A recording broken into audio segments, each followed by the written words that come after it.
Cerca Teleeuropa sul tuo Play Store o Apple Store e scarica la nostra app.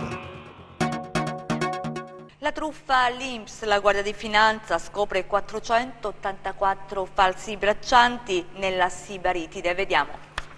Risultavano quasi 500 i braccianti impiegati da un'azienda operante nel settore agricolo finita nel mirino della Guardia di Finanza di Sibari. Le Fiamme Gialle, anche questa volta, hanno scoperto che si trattava di assunzioni fantasma di falsi braccianti e che lo stesso terreno, indicato come luogo dove realizzare il ciclo produttivo dell'azienda, era stato già locato a un altro imprenditore.